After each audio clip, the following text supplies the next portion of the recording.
صباح الخير. نروح نودي فيه الجمباز وبعد كده نقعد في العربية نستناه، نقعد نحاول نمنتج أي حاجة كده شوية عشان حاجة تنزل بكرة.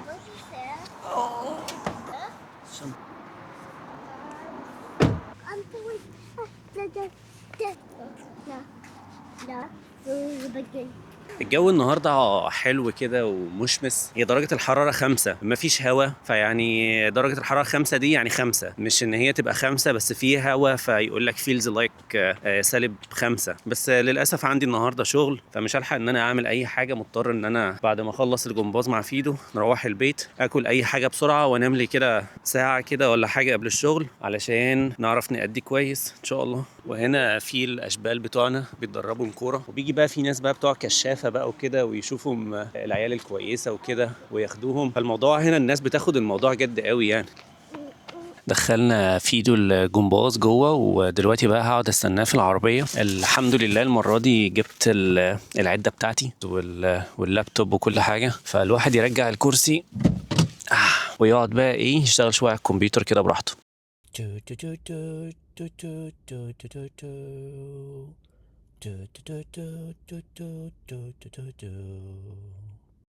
طيب الحمد لله خلصت كده شوية اديتنج لفيديو هينزل ان شاء الله، واحنا بنتمشى كده وبنستكشف حديقة كده غريبة. انا اول مرة امشي فيها، يعني انا بقالي في المكان اللي انا فيه ده كتير قوي بس اول مرة امشي في الحديقة دي. فطلعت كبيرة جدا وقعدنا مشينا فيها يجي اكتر من نص ساعة وهي اكبر من كده كمان. الفيديو خلصت عمل له اديتنج وسايبه في العربية بيتعمل له الريندر بيتعمل دلوقتي، فنروح نجيب الباشا. مكان هنا جميل قوي، بصوا هو على زي كأنه هضبة كده، وهنا في ملعب بتاع سكواش ودي الملاعب بتاعه الكوره. هنا هم خلصوا في ملعب كوره تاني هناك، وده المكان اللي هم بيتدربوا فيه الجمباز. مكان على ارتفاع كده غريب بس جميل بصراحه. فيدو خلص وبيشرب العصير بتاعه عشان هو كان شاطر خالص النهارده. فيدو قالوا لنا ان هو كان شاطر النهارده وما عيطش زي المره اللي فاتت.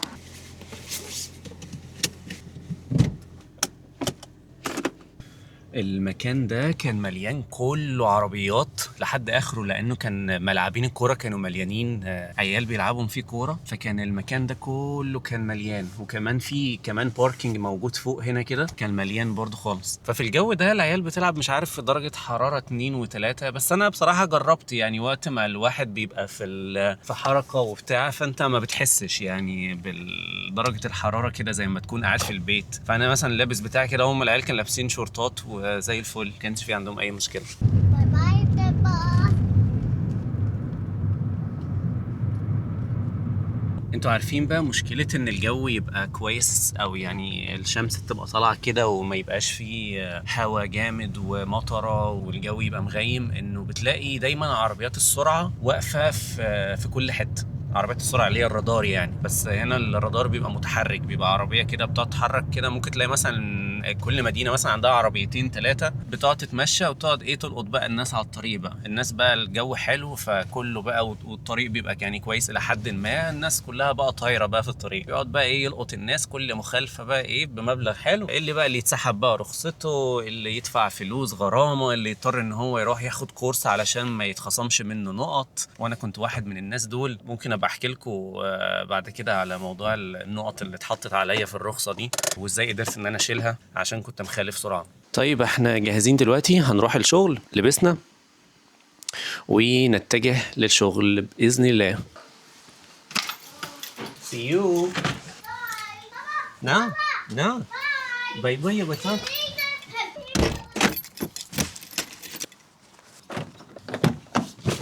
يا بسم الله.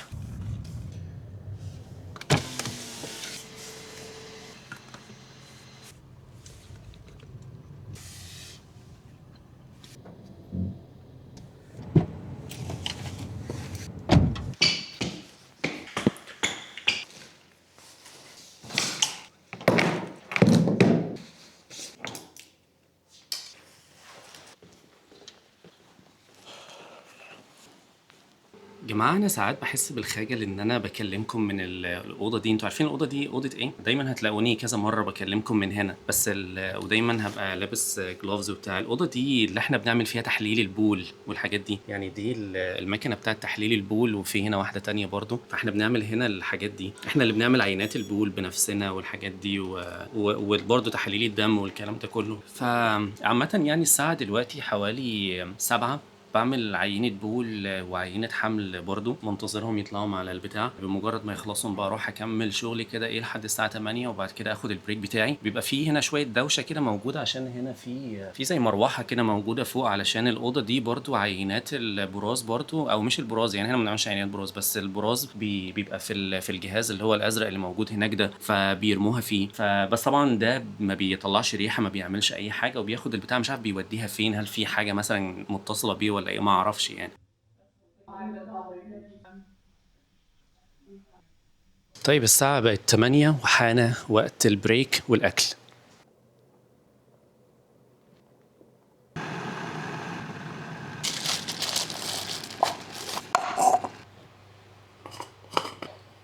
نعمل لنا كوباية النسكافيه.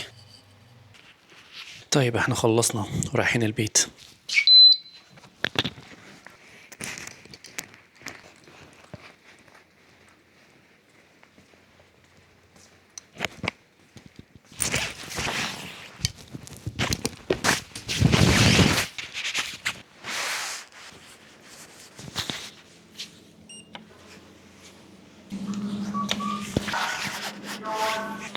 الحمد لله خلصنا.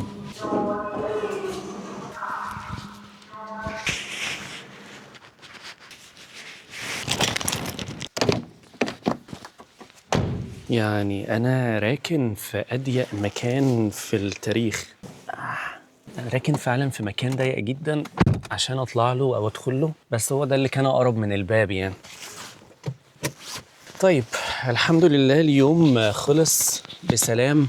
سرفايفد، ما حصلش اي اكشنات ولا اي حاجه يعني مش لطيفه. الحاجه الوحيده بس اللي حصلت، فاكرين الست اللي حكيت لكم عنها في الفلوج بتاع لو عايز تكون دكتور طوارئ شاطر في بريطانيا، اللي هو كان الفلوج رقم 30؟ الست اللي كنت قلت لكم ان هي ممكن تكون جلطه على الرئه وممكن تكون انفكشن او عدوى يعني على الرئه. الست دي عملت الاشعه المقطعيه بالصبغه وطلعت فعلا جلطه، والاستشاري اللي شافها بتاع البطنه علشان كان في عندها شويه انفكشن ماركرز كانت عاليه شويه، فخلاها برضه تكمل على انتي بيوتيك. فانا كان التوقع بتاعي كان صح الحمد لله، ان هي جلطه ومعاها كمان انفكشن الاثنين مع بعض. فهي دلوقتي ماشيه على مذيبات للجلطه، وفي نفس الوقت علاج ان هو احتمال يكون في انفكشن كمان. فالحمد لله يعني ده طبعا توفيق من ربنا يعني، مش فقاقه يعني، الحمد لله. دايما من الحاجات اللي الناس بتشوفها ان هي مش ساتيسفاينج في الطوارئ، مش مشبعه للدكتور بتاع الطوارئ، بس انا بالنسبه لي شايفه ان هي حاجه حلوه يعني، ان هو انت ما بتكملش الحاله للاخر. يعني حاله زي دي اللي كانت جايه بجلطه، انت بقى ما تقعدش بقى تتابع معاها لحد ما تخف من الجلطه. انا يا جماعه طب وانا هعمل ايه يعني لما اشوفها بتخف من جلطه؟ انا يهمني ان انا اشخصها صح يعني. ودي الصياعه، دي التركه، انك انت يعني ان هو ربنا يوفقك انك انت تعرف توصل للتشخيص الصح، وما يحصلش ميسنج لحاجه تكون مهمه زي دي. يعني ست زي دي انت ممكن ما تعالجش التهاب الرئه، يعني ممكن تدي له علاج، وممكن يعني اقول لك ماشي ها، بس علاج الجلطه ده لازم يتاخد يعني، ده ما فيهوش كلام. فلو ما كانش ربنا وفقني ان انا اوصل لان هي تكون كده، كان ممكن ان انا اعالجها على انها التهاب بس موجود على الرئه، وما كانش حد هيغلطني على فكره. يعني عندها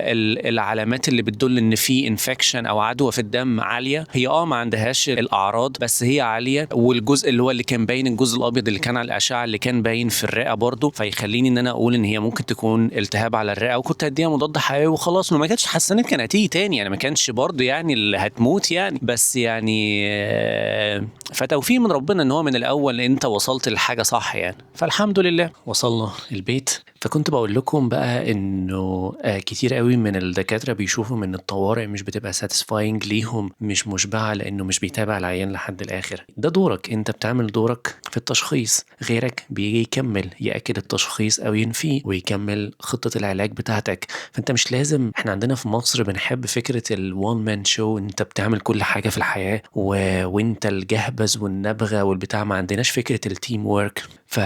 الطوارئ بره مهمة جدا لأن هو جزء أساسي من التيم وورك، هو اللي بيبدأ وبيمانج من الأول وبيوصل لأول تشخيص أو differential diagnosis بنسميها إن هو ممكن يكون ده أو ده أو ده مثلا، وبعد كده يجي اللي بعده يأكد، واللي بعده لما مثلا يأكد أو ينفي فيقول لا ده احنا كمان محتاجين input أو تدخل من حد تاني، فيجيب تخصص تاني يدخله معاه في الحاجة دي، وهكذا. الطب بيمشي بالطريقة دي. الطب مش بيمشي بانك انت دكتور في عيادة مثلا وانت اللي بتعمل كل حاجة للعيان، انت تخصص، فانت بتعمل حاجة معينة للعيان، وبمجرد ما الموضوع يخرج بره التخصص بتاعك بتبعته للدكتور التاني، والدكتور التاني يكمل من حيث ما انت انتهيت. من فترة كده في فلوجر يعني مشهور جدا يعني، بس بدون ذكر اسماء، هو محترم جدا وانا بحترمه، بشوف دايما الفيديوز بتاعته، بس هو كان عامل فيديو كده Q&A اللي هو اسئلة واجوبة، فحد بيسأله عن الاكتئاب باين او حاجة زي كده، فبيقول انا عندي اعراض كذا، فايه رأيك انا كده عندي كذا، اخد علاج ايه؟ فهو طبعا اليوتيوبر ده هو بصراحة كان محترم جدا في ان هو قال له لا انت لازم تروح تستشير طبيب، مش معنى حتى انك انت عندك الاعراض دي فيبقى انت تشخيصك كذا، لانه حتى في لكل قاعدة شواذ، ممكن يكون عندك حاجة تانية وممكن ما يكونش عندك كل الأعراض دي، بس ستيل برضو انت تتشخص بحاجة زي كده. فأنا احترمته في حاجة زي كده، بس الفكرة بقى ان هو ختم كلامه في الحتة دي وراح قايل له وروح لدكتور والتاني والتالت علشان تأكد التشخيص. وهنا بقى المشكلة بقى انه الطب ما بيمشيش بالطريقة دي، زي ما قلنا احنا بنكون زي تيم وورك. الطب ما فيش حاجة فيه تقدر تقول ان هو انت 100% عندك كذا، ده كلها عبارة عن ملاحظات احنا بنشوفها على العيانين على مدار سنين، وبنبتدي نجمعها في ابحاث علمية واوراق علمية، ونبتدي نقول مثلا ان الشخص اللي عنده 1 زائد 2 زائد 3 احتمالية ان هو يكون عنده المرض ده مثلا 90%، وبناء عليه بنحط بقى جايد لاينز وحاجات عالمية بنمشي عليها. الناس عملوا عليها احصائيات لقوا انه 90% ممكن يبقى المرض ده، فخلاص احنا هنمشي تشخيص المرض ده بالشكل ده بناء على 1 2 3 دول. هل معنى كده انه خلاص 100%؟ لا، هي مش 100%، 90%. معنى كده ان لسه في لكل قاعدة شواذ، ما ينفعش ان انا اقول انك 100% عندك ده، ولكن احتمالية 90% انت عندك الحاجة دي. انت بتبدأ من حتة فلانية وبتمشي بتعمل مثلا تحاليل او فحوصات او حاجات معينة، والله الفحوصات دي مثلا بينت لك حاجة فبتأكد او بتنفي التشخيص اللي انت وصلت له، والله اكدت كمل عليه وابتدي ادي علاج. العلاج والله جاب نتيجة يبقى احنا ماشيين صح، العلاج ما جابش نتيجة وحتى لو كل حاجة بتأكد لا، يبقى هنا في حاجة ممكن ما تكونش صح، يبقى نبتدي نعمل فحوصات اكتر في حتة تانية ونبتدي نفكر نخرج بره الدايرة دي ونبتدي نشوف والله احنا ماشيين صح، وهكذا. فهي زي حاجة اسمها ايه error and trial، يعني احنا عمالين بنغلط وبنجرب.